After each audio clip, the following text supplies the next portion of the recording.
Olá pessoal, tudo bem com vocês?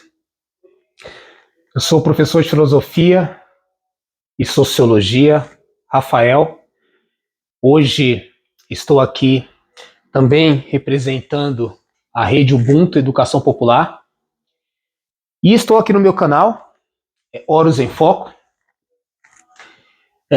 para fazer aqui uma intervenção a pedido do meu querido Elvio, professor Elvio, coordenador também do Quilombo Guarani, que também é um espaço educacional muito importante e cultural, que além de trabalhar com o cursinho pré-vestibular, e é um parceiro aí da Rede Ubuntu, eles também trabalham com preparatório para a ETEC.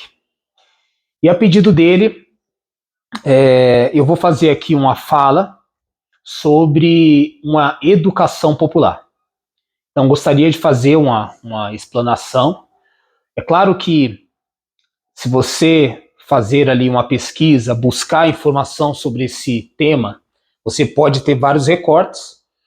Eu pensei aqui numa ideia que sintetiza um pouco aquilo que a Rede Ubuntu Educação Popular pensa, aquilo que também autores como o grande mestre Paulo Freire, a Maria Teresa Egler Montuan, que é uma pesquisadora e pedagoga da Unicamp, e também o professor Miguel Arroio, que fala também da questão pedagógica, da questão educacional, da questão do currículo, e outros aí pensadores dessa linha pode nos ajudar a pensar sobre o que seria uma educação popular.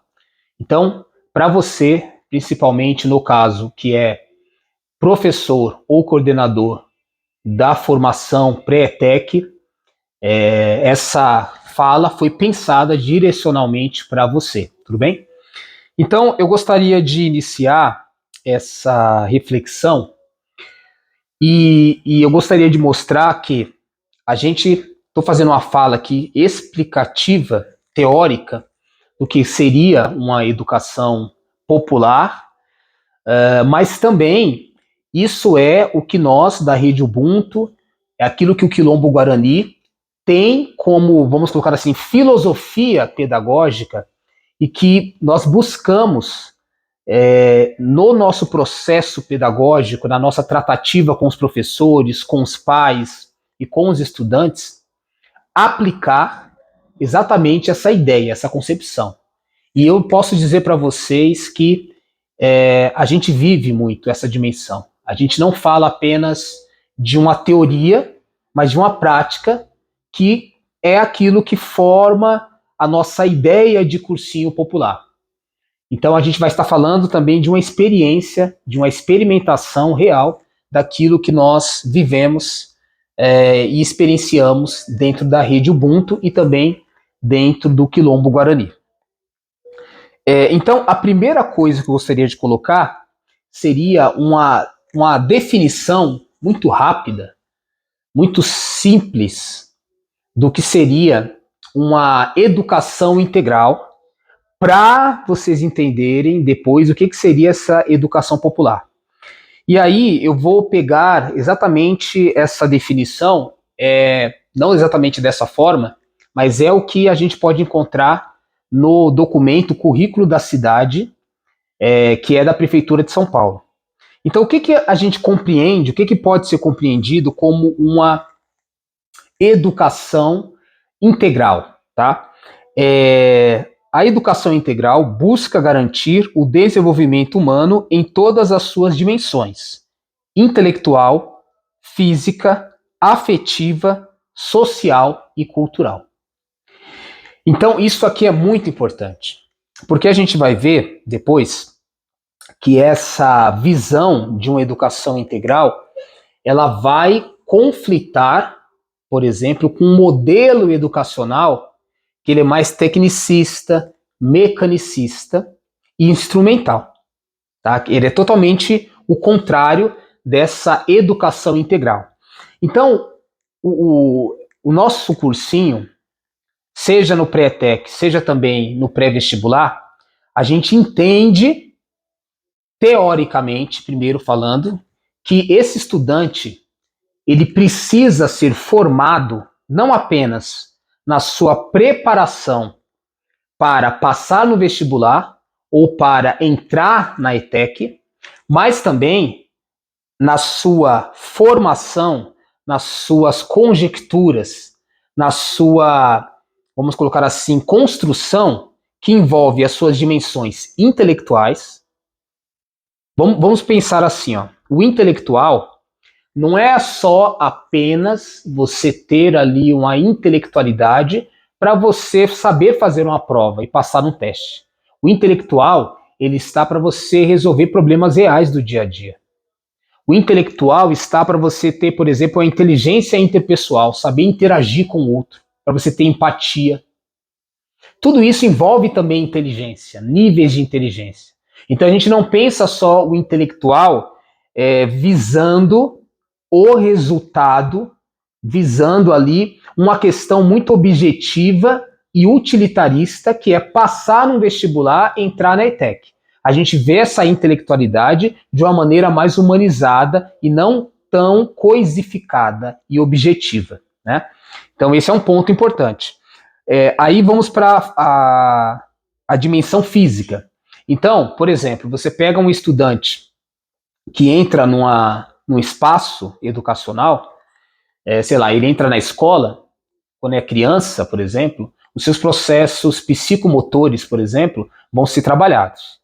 Claro que no caso da pré-ETEC, do pré-ETEC e também do pré-vestibular, você não vai ter necessariamente, você não vai ter ali uma questão de pensar o desenvolvimento psicomotor, até porque a gente não lida com a educação infantil, mas, por exemplo, na rede Ubuntu, a gente tem momentos em que esse estudante ele vai ter ali, por exemplo, atividades físicas, ele vai ter ali campeonatos entre os polos. Então, é uma forma também de contemplar essa dimensão física. Mas também pensar que você precisa cuidar da mente, mas também você precisa cuidar do corpo. Até porque essa divisão que a gente faz, às vezes, de mente e corpo, ela é uma divisão um pouco meio assim, só didática, porque na verdade mente e corpo, pensamento e corporeidade, elas estão dentro do mesmo processo, tá? E aí a dimensão afetiva, a gente sabe que já tem várias teorias, vários estudos que mostram que se o estudante ele não estiver bem afetivamente, ou ele não ter ali um certo sentimento positivo pelo ambiente onde ele está estudando, ou se ele não tiver também um certo apreço, uma relação positiva com professores e com coordenadores, isso vai comprometer o seu processo de ensino-aprendizagem. Então, às vezes o professor fala assim, eu não devo ser amigo do aluno. Eu até entendo essa fala, que você, em alguns casos, evidente, você deve manter ali uma certa distância, em alguns casos, para não confundir, porque ali muitas vezes você está como um trabalho profissional. Mas tem que tomar cuidado que essa ideia de não ser amigo pode gerar que você seja apenas um robô ali, um personagem que não interage com aquele estudante, e na verdade tem que existir uma troca, uma relação muito leal com essa pessoa.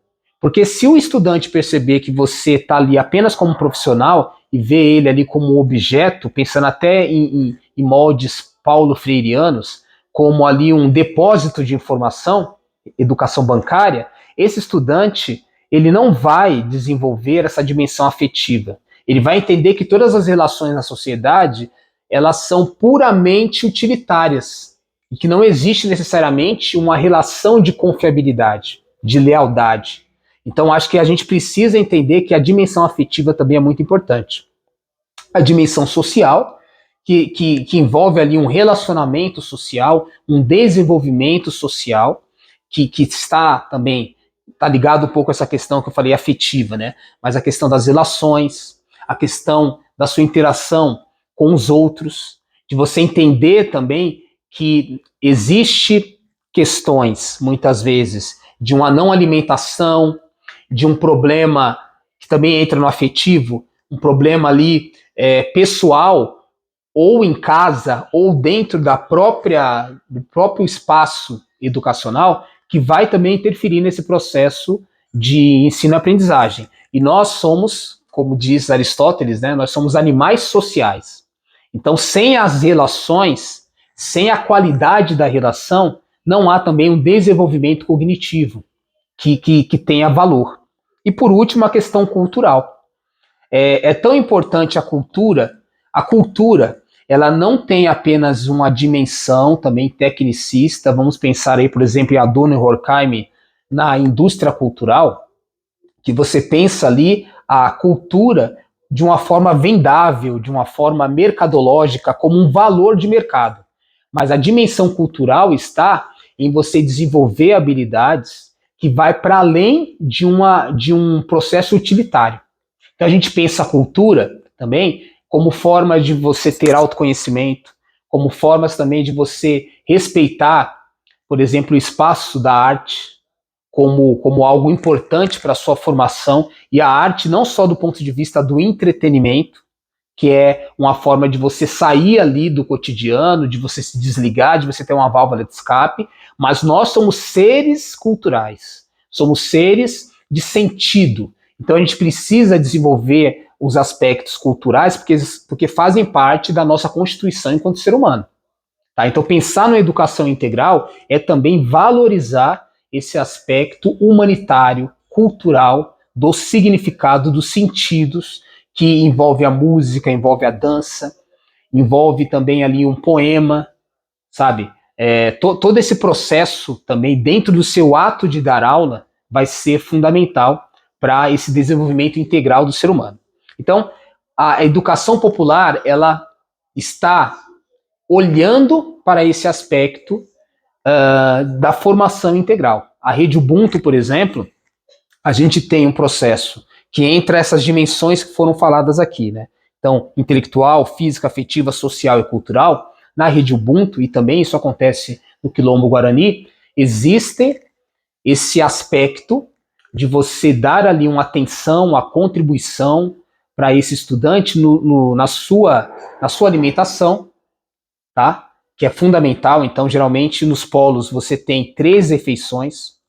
A gente pensa também nesse aspecto que ele precisa de um apoio psicológico. Então, vai ter ali momentos que você vai ter ali tanto um processo coletivo de encontro com esses psicólogos e, em alguns casos, também atendimentos individuais com a rede de psicólogos, que também está dentro da rede e nos auxilia nesse processo. E aí também a formação política e cultural, que terão ali momentos de rodas de conversa, que vai pensar política, que vai pensar problemas culturais, problemas sociais, econômicos, que vai pensar a sociedade de um modo geral, aspectos ali geopolíticos. Então tudo isso também, a formação cidadã desse estudante é valorizado tanto no pré-tec como também no cursinho pré-vestibular. Então, basicamente, eu trouxe aqui a definição de educação integral. A educação popular, ela vai conversar, ela vai partir desse princípio. Então, a educação popular, ela engloba também essa formação, essa educação integral do ser humano.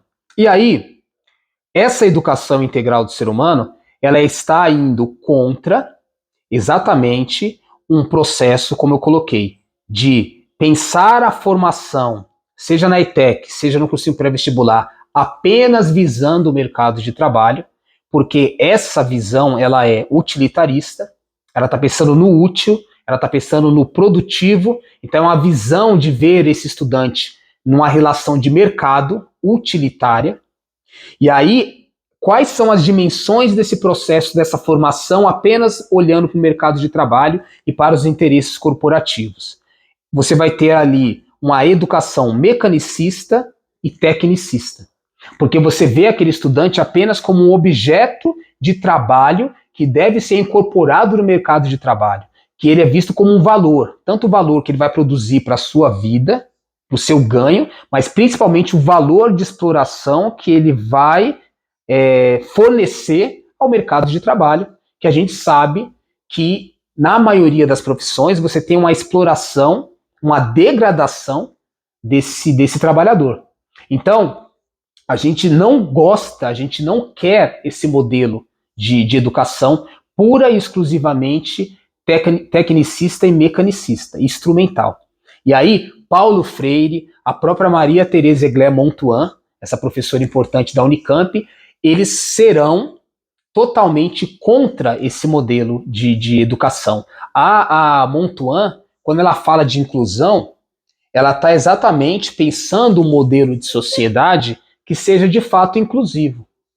E a gente sabe que a gente vive numa sociedade que, infelizmente, ela está fornecendo aos seus cidadãos todo um processo de adoecimento. A gente está numa sociedade doente e por isso nós temos muitos cidadãos metidos no seu processo ali de humanidade, porque ele é coisificado, ele está dentro de uma concepção mercadológica, e aí quando ele é só coisificado e tratado nessa relação de mercado, ele vai adoecer. Então, o que deveria ser uma inclusão? Não só no espaço escolar, como pensa, né, a Maria Teresa Egler-Montuan. A inclusão está para além da escola, ela deveria ser uma inclusão da sociedade. A gente deveria ter uma sociedade inclusiva. Mas, querendo ou não, nós precisamos criar um espaço inclusivo dentro desse lugar educacional. E quando a gente fala de inclusão, a gente está declarando que não deve ter nenhum tipo de discriminação, nenhum tipo de julgamento moral, nenhum tipo de preconceito.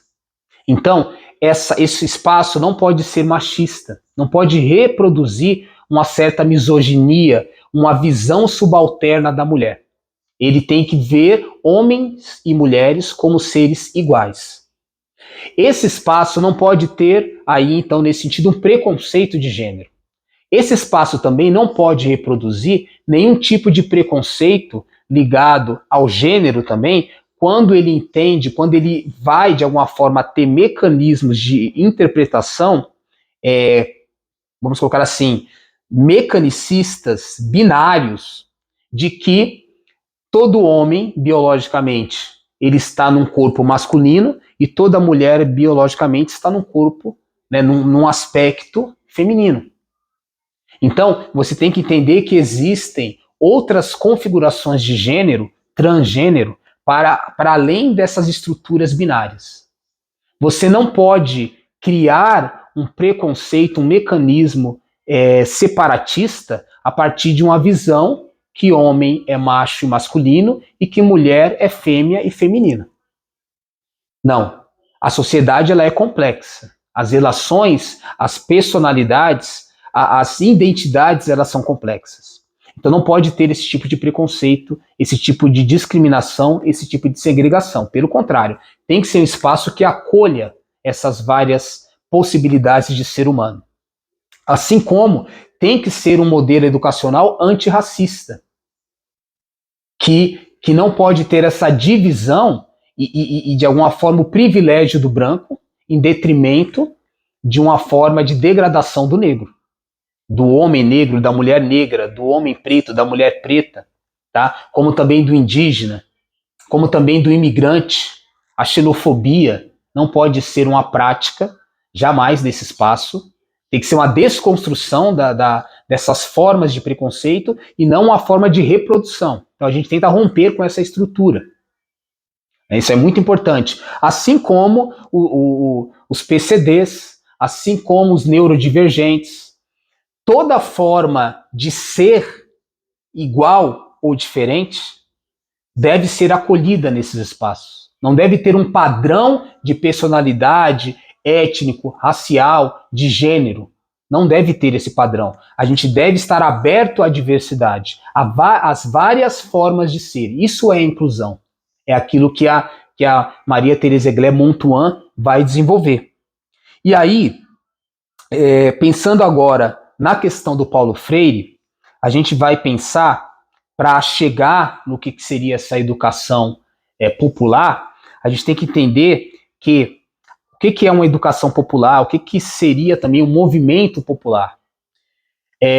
Dentro da sociedade, a gente vive numa sociedade que ela não é democrática como deveria ser. Você tem dentro da sociedade várias exclusões, você tem várias pessoas que não são atendidas minimamente nos seus direitos.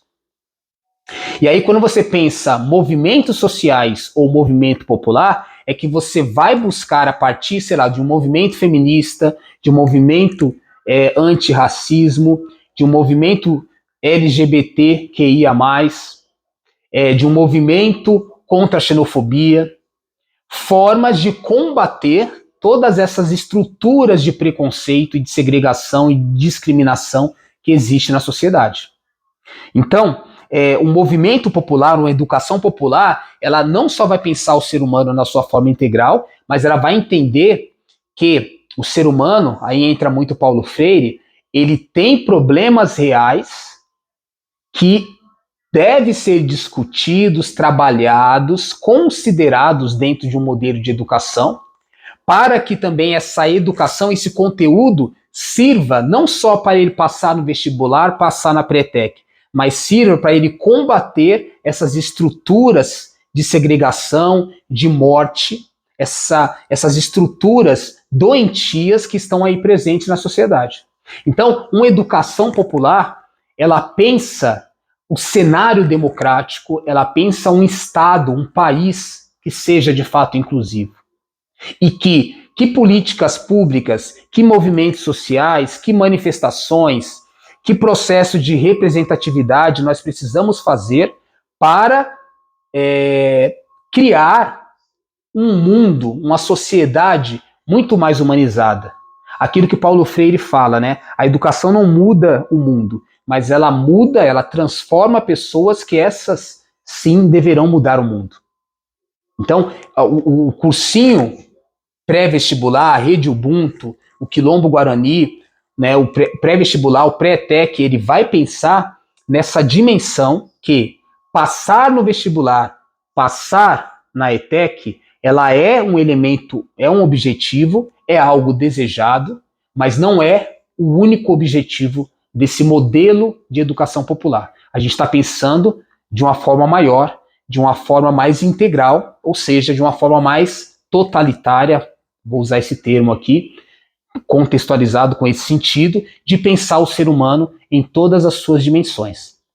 Então, basicamente, eu acho que dentro desses pontos, pensando aqui na Montuan, pensando aqui no Miguel Arroyo, pensando aqui também no Paulo Freire, a gente consegue ter uma dimensão daquilo que a Rede Ubuntu Educação Popular pensa, assim, aquilo como também o Quilombo Guarani pensa como sendo esse modelo de educação popular que nós queremos promover para os nossos estudantes, para também a família desses estudantes e também para toda a comunidade. Então, é dessa forma que a gente entende esse modelo educacional. Espero que vocês tenham gostado e que a gente possa ter uma próxima oportunidade aí para fazer esse debate, talvez no outro momento. Infelizmente, nesse dia eu não pude estar presente, mas quis dar essa contribuição a pedido aí do Elvio, com esse vídeo, trazendo aí alguns elementos importantes para pensar esse modelo de educação. Então, pensando aqui também no Horus em Foco, espero que vocês tenham gostado desse quadro, desse debate, nessa estrutura desse quadro do Horus em Foco Educação, pensando aí essa definição do que seria uma educação popular. Horus em Foco, o sol da origem infinita.